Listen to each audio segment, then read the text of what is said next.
जय बोलो डॉक्टर बाबा साहेब अंबेडकर के जय जय जय जय जय भीम जय जय जय जय जय भीम डेमोक्रेटिक वारियर्स ಹೋರಾಟಕ್ಕೆ डेमोक्रेटिक वारियर्स ಹೋರಾಟಕ್ಕೆ ಆತ್ಮೀಯ ಮಾಧ್ಯಮದ ಬಂಧುಗಳೇ, ನಾವಿವತ್ತು ಒಂದು ಹೋರಾಟವನ್ನ ಮಾಡಬೇಕು ಅಂತ ತೀರ್ಮಾನ ಮಾಡಿ ಇಲ್ಲಿ ಎಲ್ಲ ನಮ್ಮ ಹಿತೈಷಿಗಳು ಪದಾಧಿಕಾರಿಗಳು ಸೇರಿ ಇವತ್ತು ಈ ಒಂದು ಪತ್ರಿಕಾಗೋಷ್ಠಿಯನ್ನು ನಾವಿಲ್ಲಿ ಕರೆದಿದ್ದೀವಿ. ಕರಪತ್ರ ಬಿಡುಗಡೆ ಮತ್ತು ಹೋರಾಟದ ಬಗ್ಗೆ ಮಾಹಿತಿಯನ್ನ ಕೊಡ್ತಕ್ಕಂಥ ಒಂದು ಪತ್ರಿಕಾಗೋಷ್ಠಿ. ಈ ಪತ್ರಿಕಾಗೋಷ್ಠಿಗೆ ಬಂದಿರತಕ್ಕಂಥ ಎಲ್ಲ ಮಾಧ್ಯಮದ ಸ್ನೇಹಿತರಿಗೂ ಕೂಡ ನಾನು ಜೈ ಭೀಮ್ ವಂದನೆಗಳನ್ನು ತಿಳಿಸ್ತಾ, ಇದೇ 23ನೇ ತಾರೀಕು ಗುರುವಾರ ದೇವರಾಯ ಸಮುದ್ರ ಟೋಲ್ ಪ್ಲಾಜಾದಿಂದ ಹಿಡಿದು ಮುಳಬಾಗಿಲು ತಾಲೂಕು ಕಚೇರಿಯವರೆಗೆ ಪ್ರತಿಭಟನೆಯನ್ನ ಮಾಡಿ, ಕಾಲ್ನಡಿಗೆ ಜಾಥಾ ಮುಖಾಂತರ ಪ್ರತಿಭಟನೆ ಮಾಡಿ ಇಲ್ಲೊಂದು ಧರಣಿಯನ್ನು ಮಾಡ್ತಕ್ಕಂಥ ಕಾರ್ಯಕ್ರಮವನ್ನು ಹಮ್ಮಿಕೊಂಡಿದ್ದೀವಿ. ಯಾಕೆ ಹಮ್ಮಿಕೊಂಡಿದ್ದೀವಿ ಅಂದರೆ, ಇಡೀ ನಮ್ಮ ದೇವರಾಯ ಸಮುದ್ರ ಗ್ರಾಮ ಪಂಚಾಯಿತಿ ವ್ಯಾಪ್ತಿ ಮತ್ತು ಹನುಮನಹಳ್ಳಿ ಗ್ರಾಮ ಪಂಚಾಯಿತಿ ವ್ಯಾಪ್ತಿ ಅದು ಬಿಟ್ಟು ರಾಷ್ಟ್ರೀಯ ಹೆದ್ದಾರಿ ಏನಿದೆ, ಈ ರಾಷ್ಟ್ರೀಯ ಹೆದ್ದಾರಿಗಳ ಆಜುಬಾಜುಗಳಲ್ಲಿ ಅಕ್ಕಪಕ್ಕಗಳಲ್ಲಿ ಇರ್ತಕ್ಕಂಥ ಬೆಲೆ ಬಾಳ್ತಕ್ಕಂಥ ಜಮೀನುಗಳು, ಅದೇನೋ ಲಕ್ಷಾಂತರ ರೂಪಾಯಿ ಜಮೀನುಗಳಲ್ಲಿ ಇವತ್ತವು ಕೋಟ್ಯಾಂತರ ರೂಪಾಯಿ ಬೆಲೆ ಬಾಳ್ತಕ್ಕಂಥ ಜಮೀನುಗಳನ್ನ ಇವತ್ತು ಭೂಗಳ್ಳರು ಕಬಳಿಕೆ ಮಾಡ್ತಾ ಇದ್ದಾರೆ. ಭೂಗಳ್ಳರು ಅನ್ನೋದಕ್ಕಂದ್ರೆ ಇವನ್ನ ಭೂ ಮಾಫಿಯಾಗಳು ಅಂತ ಕರಿಬೇಕಾಗ್ತದೆ. ನಾವು ಇವತ್ತು ಭೂ ಮಾಫಿಯಾಗಳು ಇವತ್ತು ಅನೇಕ ಸರ್ಕಾರಿ ಜಮೀನುಗಳನ್ನ ಇವತ್ತು ಕಬಳಿಕೆ ಮಾಡ್ತಾ ಹೋಗ್ತಾ ಇದ್ದಾರೆ.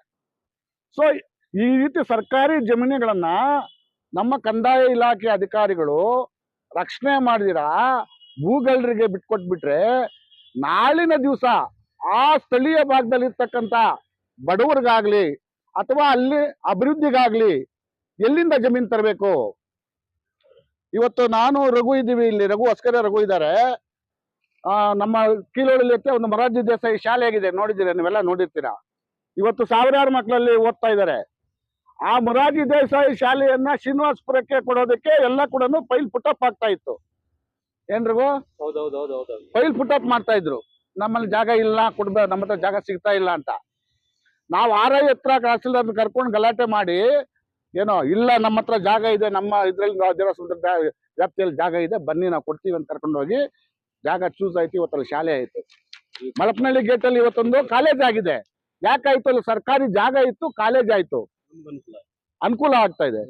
ದೇವರಾಯ ಸಮುದ್ರ ಈಗ ಗೇಟ್ ಅಲ್ಲಿ ಒಂದು ಅಂಬೇಡ್ಕರ್ ಭವನ ನಿರ್ಮಾಣ ಮಾಡ್ಲಿಕ್ಕೆ ಎಲ್ಲ ಕೂಡ ಪ್ರೋಸೆಸ್ ಮಾಡ್ತಾ ಇದ್ದಾರೆ. ITI ಆಗ್ತಾ ಇದೆ. ಮತ್ತೆ ಇಲ್ಲಿ ಯಾವುದೋ ಒಂದು ಅಮೆರಿಕದ ಒಂದು ಯೂನಿವರ್ಸಿಟಿ ಜಾಗ ಕೂಡ ಈಗ ಅಲ್ಲಿ ರಿಸರ್ವ್ ಮಾಡಿದ್ದಾರೆ. ಇದು ಸರ್ಕಾರಿ ಜಾಗಗಳಿದ್ರೆ ಆ ಭಾಗದಲ್ಲಿ ಅನೇಕ ಅಭಿವೃದ್ಧಿ ಕೆಲಸಗಳಾಗ್ತವೆ, ಅನೇಕ ಸಹಾಯ ಆಗ್ತದೆ. ಅಥವಾ ಆ ಭಾಗದಲ್ಲಿ ಇರ್ತಕ್ಕಂಥ ಬಡವರು ಯಾರಾದ್ರೂ ಕೂಡ ಜಮೀನು ಇಲ್ಲದೆ ಇರ್ತಕ್ಕಂಥವ್ರು ಮಾಡ್ಕೊಳ್ಳಿಕ್ಕೆ ಕೂಡ ಅಲ್ಲಿ ಅನುಕೂಲ ಆಗ್ತದೆ. ಅದನ್ನು ಬಿಟ್ಟು ಇವರು ರಿಯಲ್ ಎಸ್ಟೇಟ್ ಅವರ ಜೊತೆಗೆ ಇವರು ಶಾಮೀಲಾಗ್ಬಿಟ್ಟು ಏನೋ ನೋಡ್ದಂಗೆ ಕಂಡು ಕಾಣದಂಗೆ ಹಲವಾರು ಸಂಘಟನೆಗಳು ಸ್ಟೇಟ್ಮೆಂಟ್ ಕೊಟ್ಟಿದ್ದಾರೆ. ನಾನು ನೋಡ್ತಾ ಇರ್ತೀನಿ. ನಾವು ಈ ಸ್ಟೇಟ್ಮೆಂಟ್ಗಳನ್ನ ಆ ತರ ಕೊಡೋದಿಲ್ಲ. ಹಲವಾರು ಸಂಘಟನೆಗಳು ಸ್ಟೇಟ್ಮೆಂಟ್ ಕೊಡ್ತಾ ಇದ್ದಾರೆ. ದಿನಕ್ಕೊಂದು ಸ್ಟೇಟ್ಮೆಂಟ್, ವಾರಕ್ಕೊಂದು ಸ್ಟೇಟ್ಮೆಂಟ್. ಏನೋ ಇದೇ ದೇವರಾಯ ಸಮುದ್ರ ಕೆಲವು ಸರ್ವೆ ನಂಬರ್ಗಳನ್ನ ಇಟ್ಕೊಂಡ್ಬಿಟ್ಟು, ಬಟ್ ಇದುವರೆಗೂ ಕೂಡ ಉಳ್ಸಕ್ಕಾಗ್ಲಿಲ್ಲ. ಅನೇಕ ನಮ್ಮ ರವಿಯವರು ಕೂಡ ಮನವಿಗೆ ಕೊಟ್ಟಿದ್ದಾರೆ. ನಮ್ಮ ಮಹಾನಾಯಕ ಯುವಶಕ್ತಿ ಸಂಘದ ಅವರು ಕೂಡ ಅನೇಕ ಬಾರಿ ಈ ತರ ಆಗಿದೆ, ಈ ತರ ಸರ್ವೆ ನಂಬರ್ ಹಿಂಗಾಗಿದೆ, ಕ್ರಮ ಮಾಡಿ ಅಂತ ಮಾಡ್ತಾ ಇಲ್ಲ. ಸಾರ್ವಜನಿಕರು ಕೊಟ್ಟಿದ್ದಾರೆ ಅರ್ಜಿಗಳನ್ನ, ಇಂಪ್ಲಿಮೆಂಟ್ ಆಗ್ತಾ ಇಲ್ಲ. ಸೊ ನಾವೇನ್ ಮಾಡ್ಬೇಕು ಇವಾಗ? ದಲ್ಸಂಗರ್ ಸಮಿತಿ ನಾವೆಲ್ಲ ಒಟ್ಟಿಗೆ ಕೆಲಸ ಮಾಡ್ತಾ ಇದ್ದೇವೆ ಸರ್. ನಾನು, ರಾಜು, ಕಿಟ್ಟ, ನಮ್ಮ ರಘು, ನಮ್ಮ ಪುತ್ತೂರು ವೆಂಕಟರಾಮು, ಇಲ್ಲಿರ್ತಕ್ಕಂಥ ಎಲ್ಲ ನಮ್ಮ ಆವಣಿ, ಮಂಜು, ಪಿಚ್ಚಿಕುಂಡಳ್ಳಿ, ವೆಂಕಟರಾಮಣ್ಣ ಇವರೆಲ್ಲ ಕೂಡ ಟೀಮ್ ಆಗಿ ಅಮೃತಣ್ಣ ಅವರು ಇದ್ದಾರೆ ಇದರಲ್ಲಿ. ನಮ್ಮ ಹೋರಾಟದಲ್ಲಿ 36 ಎಕರೆ ಜಮೀನು ನಾವು 2008-9 ಹೋರಾಟ ಮಾಡಿ ಉಳಿಸ್ತೀರಿ. ಜಮೀನಲ್ಲಿ 100 ಸರ್ವೆ ನಂಬರ್ ಅಲ್ಲಿ 36 ಎಕರೆ ಜಮೀನನ್ನ ಹೋರಾಟದ ಮುಖಾಂತರ ಉಳಿಸ್ತೀರಿ ನಾವು.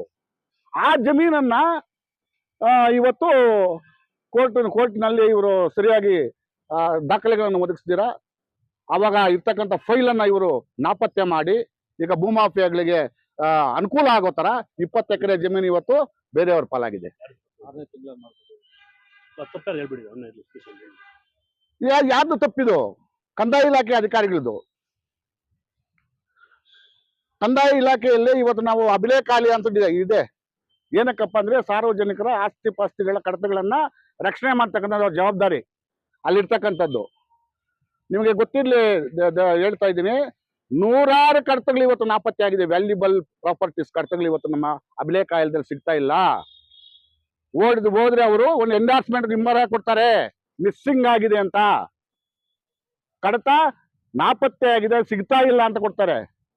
ಹಾಗಾದ್ರೆ ನಾವೇನಕ್ಕೆ ನಿಮಗೆ ಇಷ್ಟೆಲ್ಲ ನಾವು ಸಾರ್ವಜನಿಕ ಹಣದಲ್ಲಿ ನಿಮಗೆ ಸ್ಯಾಲ್ರಿಗಳನ್ನು ಕೊಟ್ಕೊಂಡು, ಸಂಬಳ ಕೊಟ್ಕೊಂಡು, ನಿಮ್ಗೆ ಐಷಾರಾಮಿ ಕಾರುಗಳು ಕೊಟ್ಟು ನಿಮ್ಗೆ ಓಡಾಡೋದಕ್ಕೆ ನಿಮ್ಗೆಲ್ಲ ಇದು ಮಾಡಿಕೊಟ್ಟು ನಮ್ಮ ಆಸ್ತಿ ಪಾಸ್ತಿಗಳನ್ನ, ಬಡವರ ಆಸ್ತಿ ಪಾಸ್ತಿಗಳನ್ನ, ಸಾರ್ವಜನಿಕ ಆಸ್ತಿ ಪಾಸ್ತಿಗಳ ಆ ಕಡತಗಳನ್ನ ನೀವು ರಕ್ಷಣೆ ಮಾಡ್ಲಿಕ್ಕೆ ಕೂಡ ಯೋಗ್ಯತೆ ಇಲ್ಲ ಅಂದ್ರೆ ಇನ್ನು ಸಾರ್ವಜನಿಕರಿಗೆ, ಬಡವರಿಗೆ ನೀವೇನ್ ಸಹಾಯ ಮಾಡ್ತೀರಿ? ಇದು ನನ್ನ ಪ್ರಶ್ನೆ. ಬಂಧುಗಳೇ, ಇದನ್ನೆಲ್ಲ ಇಟ್ಕೊಂಡು ಇವತ್ತು ನಾವು 23ನೇ ತಾರೀಕೇನು ಹೋರಾಟ ಮಾಡ್ತಾ ಇದ್ರಿ. ಈ ಹೋರಾಟ ನ್ಯಾಯಯುತವಾದ ಹೋರಾಟ ಆಗಿದೆ. 100 ಎಕರೆ ಭೂಮಿಗಳಿಂದ ಉಳಿಸಬೇಕಾಗಿದೆ. ಇದು ಮೊದಲನೇ ಹಂತದ ಹೋರಾಟ ಇವತ್ತು ನಾವು ತೆಗೆದುಕೊಳ್ತಾ ಇರ್ತಕ್ಕಂಥದ್ದು. ಆಮೇಲೆ ಬೇರೆ ರೀತಿಯ ಹೋರಾಟವನ್ನ ಮಾಡ್ತೀರಿ. ಏನೋ ಇವತ್ತೇನು ಕಂದಾಯ ಇಲಾಖೆ ಅಧಿಕಾರಿಗಳು ಆಗಿನ ಕಾಲದಲ್ಲಿ ಯಾರು ಕೆಲಸ ಮಾಡಿದ್ದಾರೆ, ಅವನಿ RI ಆಗಿ ಯಾರು ಕೆಲಸ ಮಾಡಿದ್ರು, ಆ ಭಾಗದ ಸೆಕ್ರೆಟರಿ ಆಗಿ ಯಾರು ಕೆಲಸ ಮಾಡಿದ್ರು, ಕಡತ ಯಾಕೆ ನಾಪತ್ತೆ ಆಯ್ತು, ಜಯಮಾಧವ ತಹಸೀಲ್ದಾರ್ ಕಡತನ್ನ ತೆಗೆದುಕೊಂಡು ಹೋಗಿದ್ರೆ ನನಗೆ ಎಂಡಾರ್ಸ್ಮೆಂಟ್ ಕೊಟ್ಟಿದ್ದೀರಾ, ಹೆಂಗೆ ತೆಗೆದುಕೊಂಡು ತಹಸೀಲ್ದಾರ್ ಅವರು ಯಾಕೆ ತನಿಖೆ ಮಾಡ್ಲಿಲ್ಲ? 2026 ಇವತ್ತು, 2009ರಿಂದ ಇದುವರೆಗೂ ಕೂಡ ಯಾಕೆ ತನಿಖೆ ಮಾಡ್ಲಿಲ್ಲ? ಯಾಕೆ ಮಾಡ್ಲಿಲ್ಲ? ಯಾಕೆ ಕಡತವನ್ನು ತರಿಸ್ಕೊಂಡಿಲ್ಲ? ಸೊ ಎಷ್ಟೆಲ್ಲ ಅನುಮಾನಗಳು ಇದ್ರಲ್ಲಿದೆ. ಅದ್ರ ಜೊತೆಗೆ ಬೇರೆ ಬೇರೆ ಸರ್ವೆ ನಂಬರ್ಗಳ ಜಮೀನುಗಳೆಲ್ಲ ಕಬಳಿಕೆ ಆಗಿದ್ದಾವೆ. ಇದರ ವಿರುದ್ಧವಾಗಿ ನಾವು 23ನೇ ತಾರೀಕು ಜಾಥಾ ಮಾಡ್ತಾ ಇದ್ದೀರಿ. ಟೋಲ್ ಗೇಟ್ ಇಂದ ಹಿಡಿದುಕೊಂಡು ತಾಲೂಕು ಕಚೇರಿವರೆಗೂ ಕೂಡ ನಮ್ಮ ಈ ಹೋರಾಟ ಬಂದಿರತಕ್ಕಂಥ ಎಲ್ಲ ನಮ್ಮ ಆತ್ಮೀಯರು ಕೂಡ ಯಶಸ್ವಿ ಮಾಡಿಸ್ಕೊಡ್ಬೇಕು. ಮತ್ತು ಹೆಚ್ಚಿನ ಸಂಖ್ಯೆಯಲ್ಲಿ ಹೋರಾಟದಲ್ಲಿ ನಮ್ಮ ಹಿತೈಷಿಗಳು, ನಮಗೆ ಬೇಕಾಗಿದ್ದ ನಮ್ಮೆಲ್ಲ ಪದಾಧಿಕಾರಿಗಳು ಎಲ್ಲರೂ ಕೂಡ ಸಮಾನ ಮನಸ್ಕರೆಲ್ಲ ಕೂಡ ಈ ಹೋರಾಟದಲ್ಲಿ ಭಾಗವಹಿಸುವ ಮುಖಾಂತರ ಈ ಒಂದು ಹೋರಾಟಕ್ಕೆ ಶಕ್ತಿಯನ್ನು ಕೊಡಬೇಕು. ಮತ್ತು ನಮ್ಮ ಜಮೀನುಗಳನ್ನು ನಾವು, ನಮ್ಮ ಹಕ್ಕು ನಾವು ಉಳಿಸ್ಕೊಳ್ತಕ್ಕಂಥದ್ದು, ಅದನ್ನು ಉಳಿಸ್ಲಿಕ್ಕೆ ನಾವೆಲ್ಲ ಕೂಡ ಮನ ತೊಡಬೇಕು ಅಂತ ಈ ಸಂದರ್ಭದಲ್ಲಿ ಹೇಳ್ತಾ, ನನಗೆ ಮಾತಾಡ್ಲಿಕ್ಕೆ ಅವಕಾಶ ಮಾಡಿಕೊಟ್ಟಂತ ಎಲ್ರಿಗೂ ಕೂಡ ಒಂದಿಸಕ್ಕೆ ಮುಂಚೆ ಇನ್ನೊಂದು ಮೀಡಿಯಾ ಮುಖಾಂತರ ನಾನು ಮನವಿ ಮಾಡ್ತಾ ಇದ್ದೀನಿ. ಮಾನ್ಯ ಕೋಲಾರ ಜಿಲ್ಲೆಯ ಜಿಲ್ಲಾಧಿಕಾರಿಗಳು ಸ್ಥಳಕ್ಕೆ ಬರಲೇಬೇಕು. ಇವತ್ತು ಮುಳಬಾಗಿಲು ತಾಲೂಕಿನಲ್ಲಿ ಆಗ್ತಾ ಇರ್ತಕ್ಕಂಥ ಅಕ್ರಮಗಳನ್ನ ತಡೀಲಿಕ್ಕೆ ನಿಮ್ಮ ಜಿಲ್ಲಾಧಿಕಾರಿಗಳು ಒಬ್ಬರಿಂದನೇ ಸಾಧ್ಯ ಇದೆ. ನಾವು ಅದಕ್ಕೇನೆ ಕರಪತ್ರದಲ್ಲಿ ಕೂಡ ವಿಶೇಷವಾಗಿ ಹಾಕಿದ್ದೀವಿ. ಕೋಲಾರ ಜಿಲ್ಲೆಯ ಜಿಲ್ಲಾಧಿಕಾರಿಗಳು ಸ್ಥಳಕ್ಕೆ ಬರುವಂತೆ ಕ್ರಮ ಕೈಗೊಳ್ಳಬೇಕು, ಅಧಿಕಾರಿಗಳೆಲ್ಲ ಕೂಡ ಅಂತ. ಜಿಲ್ಲಾಧಿಕಾರಿಗಳು ಬರಬೇಕು ಅಂತ ನಾನು ಈ ಸಂದರ್ಭದಲ್ಲಿ ನಮ್ಮೆಲ್ಲ ನಮ್ಮ ಸಂಘಟನೆ ಪದಾಧಿಕಾರಿಗಳ ಪರವಾಗಿ ಕೂಡ ಅವರಲ್ಲಿ ಮನವಿಯನ್ನು ಮಾಡ್ತಾ, ಅವ್ರ ಸ್ಥಳಕ್ಕೆ ಬಂದು ಮನವಿ ಸ್ವೀಕರಿಸಬೇಕು ಮತ್ತು ಎಲ್ಲ ಅಕ್ರಮಗಳಿಗೆ ಕಡಿವಾಣ ಹಾಕ್ಲಿಕ್ಕೆ ಅವರು ಒಂದು ವಿಶೇಷವಾದ ಸಭೆಯನ್ನು ಮಾಡಿ ಒಂದು ತೀರ್ಮಾನವನ್ನು ತೆಗೆದುಕೊಳ್ಬೇಕು ಅಂತ ಈ ಸಂದರ್ಭದಲ್ಲಿ ಹೇಳ್ತಾ ನನ್ನ ಮಾತುಗಳನ್ನು ಮುಗಿಸ್ತಾ ಇದ್ದೀನಿ. ಜೈ ಭೀಮ್, ಜೈ